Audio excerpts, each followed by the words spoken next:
Alright class, so today we'll be going over ancient Egyptian inventions. So to start off, we have the papyrus sheets. These are the first known paper material. They were created around 3000 BC, give or take, because we can't exactly pinpoint the exact time. So these were created by pressing papyrus plants together at right angles. So they take a papyrus plant and they lay them across each other, like how we would see pies nowadays, like the fancy pie decorations, how they overlap each other. And they press them down using heavy stones or other materials such like that. And before these were invented, they were using things such as caves, wood carvings, or use clay. Some of the people that would do these things were the Native Americans, along with other civilizations over in the Middle East, such as the Greeks, the Romans, etc. So the second invention is the ox-drawn plow. This is one of the earliest known plows, and they date back to 2500 BC. Most of them were made of bronze and work much like our plows today. They would clear soil, allowing for plants to be seeded. The only difference is that nowadays we have mechanical plows that can be used by tractors or trucks if they needed to, or any other big heavy machinery. For these ones, they had to have an ox hooked up to them. So they would put this machine behind the ox and it would just pull right along. They can only do one row at a time unless they had multiple oxen and multiple plows. So the third invention, which is a very major one for Western civilization, is irrigation systems. So first of all, what is an irrigation system? Irrigation is the supply of water to land or crops to help growth, typically by means of channels.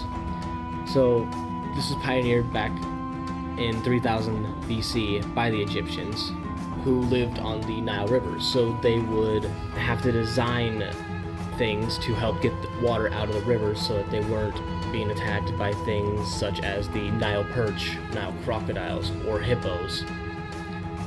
And the current of the river was very strong, so they would get swept underneath if they were to try to go out too deep. So their first attempt at this was a thing called a shadoof, which this was a device kind of like how we use cranes today. They would take a weighted system and use a lever almost, or a fulcrum, which is a point where the lever will turn. So they would use it like how we use cranes. They would hook a bucket to one end and a weight to the other side. So that way they could lower the empty bucket into the river and then fill it up with water. And once they got the water, the weight on the other end was heavy enough to lift the water out of there so they could take the bucket and not have to get into the water. And later on, they also decided they would dig canals through their fields. So they take most likely just shovels and manpower, and they would dig canals to their fields that they could then plug with rocks to block the water when they weren't needing to irrigate. And then when they needed to irrigate, they could pull the rocks away, almost like how a dam works, and allow the water to come rushing through to water their crops. The next thing that was created by the Egyptians was our modern calendar. So this was created around 2500 BC. It was created for them to help track the Nile flood levels, to help with their farming, so that they could track when the river was going to be the highest to optimize their irrigation, so they didn't have to dig as deep to get to the water. So this one originally had 3 seasons. So it had basically our summer, and then fall, and then winter. Generally, it could have been any one of those 3 combinations, but they mostly used this system just so they could have a way of knowing when the Nile was going to be ready for irrigation, like how farmers use our current calendars to track when we're supposed to not get any more snow, or it's supposed to have optimal weather for crops. So the difference between ours and theirs is ours have 3 months per season, whereas theirs had 4. Each one of them had 30 days. And then mummification. This one is a very interesting process, because this was next level, because before they would just bury bodies and there would be no mummification or anything. So they thought that by preserving the body, that they would be better off in the afterlife. So they came up with a mummification process to remove all body liquids. So they started off by removing all the organs except for the heart, which they believed you needed your heart in the afterlife. And it was believed that this heart held all their intelligence and their feelings, which is their culture that they believed.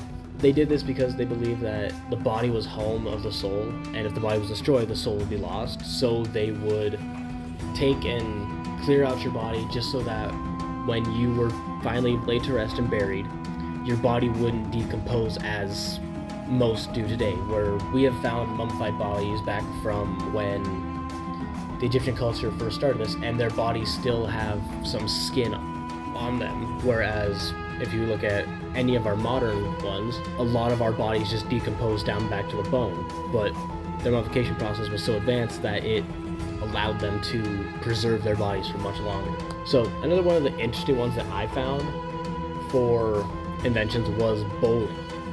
So this was a great pastime for them. They would basically just take how we did bowling. They'd have pins set up on one end and they'd roll just a stone at them. But this was created back, earliest dates that they can find is 5000 BC, which was long before any of the Western civilization was even a thought. And the final thing that they were really famous for was their religion. So Greeks were polytheistic, which means multiple gods and goddesses. So they believed that their gods and goddesses controlled the forces of the human, natural, and supernatural worlds. So everything that they could believe in. So their afterlife, their life on Earth, their previous lives. They believed that it was all controlled by the gods. They also associated their gods with animals. So 3 of their big ones were Ra, who was the god of the sun. So they believed that Ra controlled the sun, and he was one of the biggest and most powerful gods. Another one of their big ones was Anubis. He was god of the dead. So in the Egyptian one, there's 2 different kind of dead gods. There's Anubis and there's Osiris, who's the god of the underworld. So Anubis is in charge of taking the spirits to the underworld, where Osiris will then judge them if they are fit for the afterlife. And then they also believed that there was over 2,000 different gods and goddesses. So they believed that they had one for every single aspect of their lives. An interesting TV show that if you really want to go and watch and kind of learn a little bit more about the Egyptians, it's not 100% accurate, but it does pull some accurate facts from the actual Egyptian heritage, is the TV show Moon Knight on Disney+. It is a great show that shows how the gods may have possibly interacted with the humans back in the Egyptian time. So the final thing for this lesson is I'm going to have you guys answer the questions in my final slideshow. So there will be 6 questions. I want you to answer them in at least 2 sentences, if not more. You can use as many, but I want at least 2.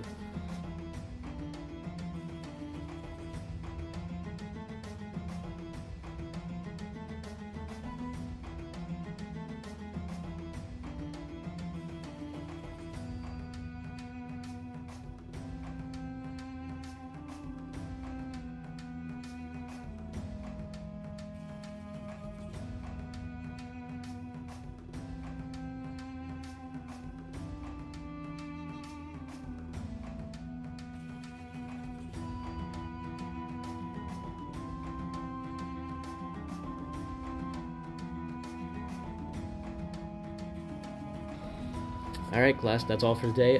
Have a good day.